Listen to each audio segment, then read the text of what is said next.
أعوذ بالله من الشيطان الرجيم. بسم الله الرحمن الرحيم. السلام عليكم ورحمة الله وبركاته. إن الحمد لله نحمده ونستعينه ونستغفره ونعوذ بالله من شرور أنفسنا ومن سيئات أعمالنا. من يهد الله فلا مضل له ومن يضلل الله فلا هادي له. أشهد أن لا إله إلا الله وحده لا شريك له وأشهد أن محمدا عبده ورسوله.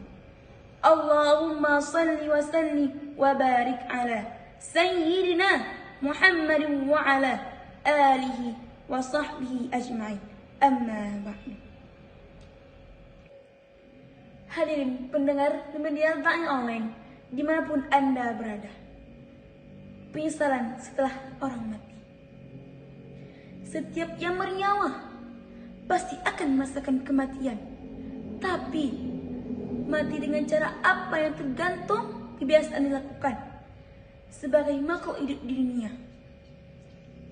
Manusia suatu hari akan mati, dirinya fana, hanya persinggahan menuju sesuatu yang kekal, bernama yaitu akhirat.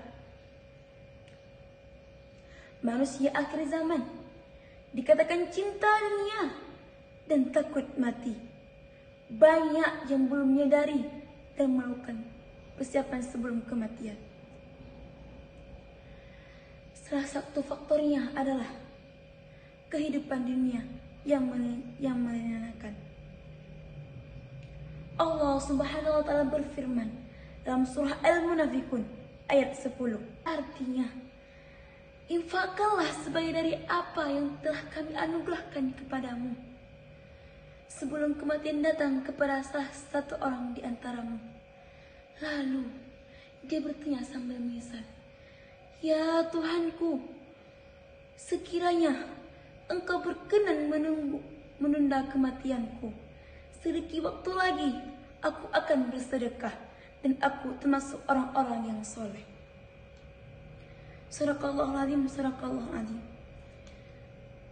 Setelah seorang mati, maka ada 3 yang menemaninya, yaitu sedekah jariyah, ilmu yang bermanfaat, atau doa anak yang soleh. Selain itu, manusia akan banyak dipenuhi penyesalan. Yang pertama, tidak bersedekah. Yang kedua, tidak mendengar kebaikan. Yang ketiga, tidak menegakkan salat ketika sakit atau sehat.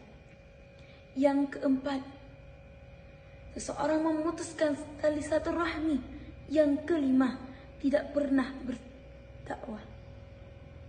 Ada dalam hadis dari Abu Hurairah radhiyallahu anhu berkata, Rasulullah sallallahu alaihi wasallam pernah bersabda,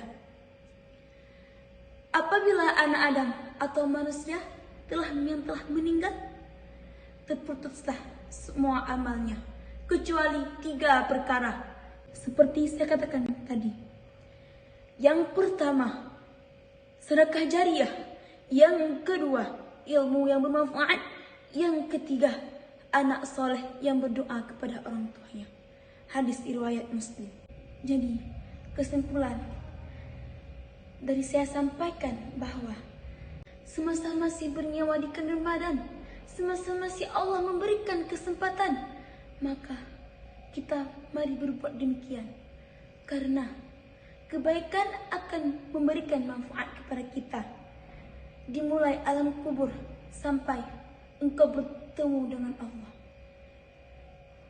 Cukup sekian dari saya, lebih dan kurang saya minta maaf.